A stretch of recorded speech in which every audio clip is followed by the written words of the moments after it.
बर्बरीक ने वासुदेव से क्या पूछा। महाभारत का युद्ध समाप्त हो चुका था मित्रों। कुरुक्षेत्र की विशाल भूमि पर शव के ढेर लगे हुए थे।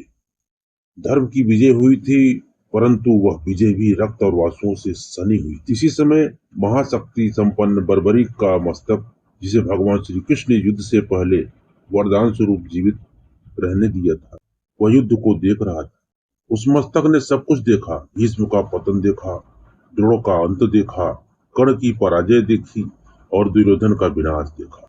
जब दुर्योधन समाप्त हुआ, बर्बरीक ने वासुदेव श्री कृष्ण से कहा, मधुसूदन, आपने तो कहा था कि इस युद्ध में अर्जुन की विजय होगी, परंतु मैंने देखा कि अर्जुन के बाणों से अधिक आपकी चतुराई और आपकी लीला ने योद्धाओं को भी गिराया। ये बात मेरे हृदय को विचलित कर रही थी। प्रभु, कर्ण का अंत क्यों हुआ? वह तो दानवीर था, महायोद्धा था और कई बार धर्म के पथ पर चला, फिर क्यों उसे इस प्रकार मारा गया? क्या यह न्याय था? श्री कृष्ण मुस्कुराते हुए उनकी आंखों में करुणा और गहराई।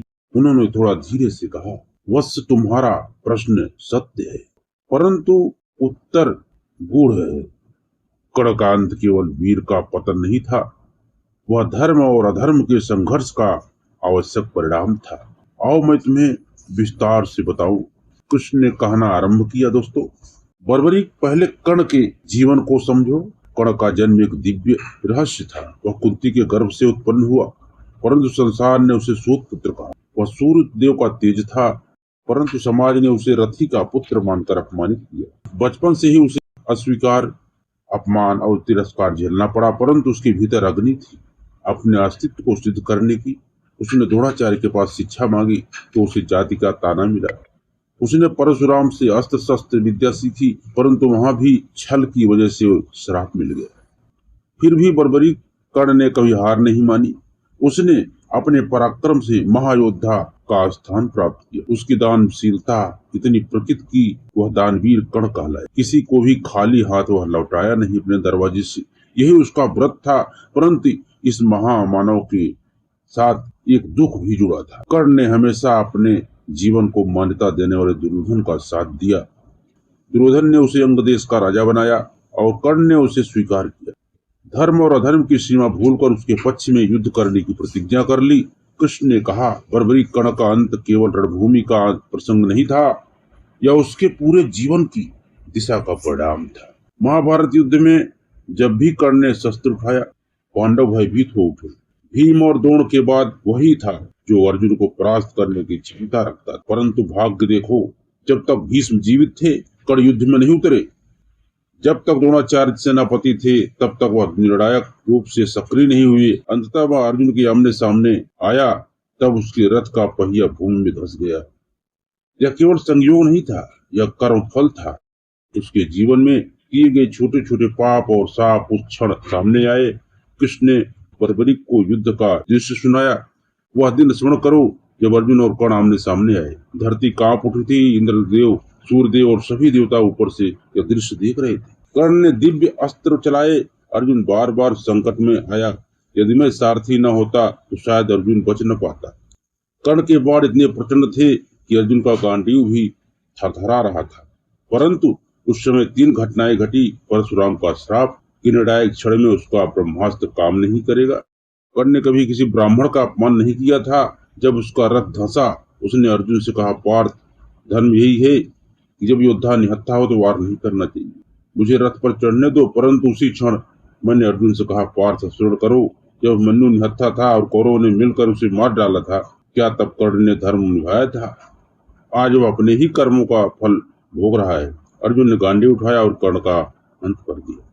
उसके जीवन का दीप उसी क्षण बुझ गया। बर्बरीक ने बीच में पूछा, परंतु प्रभु, क्या यह उचित था?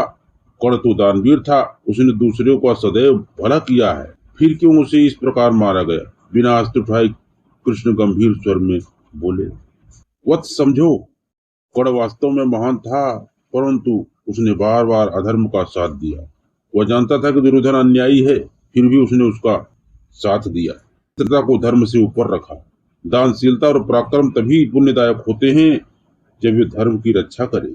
यदि वही शक्ति अधर्म को पुष्टि करता है तो वह दोष बन जाता है। कर्ण के अंत का यही अर्थ था कि कोई कितना भी पराक्रमी क्यों न हो, यदि वह धर्म के मार्ग से भटक जाए तो उसका पतन निश्चित है। उसका रथ धंसना प्रतीक था कि अधर्म की भूमि पर खड़ा मनुष्य अंत में डूब ही जाता है। कृष्ण ने विस्तार से कहा, कर्ण के जीवन की 3 प्रमुख बातें थी। उसकी दानशीलता जो उसे महापुरुष बनाती थी, उसकी मित्रता जिसने उसे दुर्योधन का अनुचर बना दिया, उसका कर्मफल जिसने उसे निर्णायक क्षण में असहाय कर दिया। दानशीलता और वीरता भी तभी सार्थक है जब वे धर्म की रक्षा करे, परंतु यदि वे अधर्म का साथ दे तो अंत अनिवार्य हो जाता है। कर्ण का अंत केवल अर्जुन के बाण से नहीं हुआ, बल्कि उसके अपने कर्मों ने, अपने श्रापों और अपने चुनाव से हुआ। कृष्ण ने बर्बरीक की ओर देखते हुए कहा, वत्स, यही इस प्रसंग का गूढ़ रहस्य है। अर्थ है, कर्ण का अंत केवल एक वीर का पतन नहीं था, बल्कि यह एक संदेश था, धर्म से बड़ा कोई नहीं। अधर्म का साथ देने वाला कितना भी महान क्यों न हो, उसका पतन निश्चित है। दान, पराक्रम और मित्रता तभी पुण्यदायी होती है जब ये सत्य के पक्ष में। जीवन में यही बसता है जो धर्म के अनुकूल है। इसलिए कर्ण का अंत आवश्यक था। यदि वह जीवित रहता तो अधर्म को शक्ति मिलती और धर्म की विजय अधूरी रहती।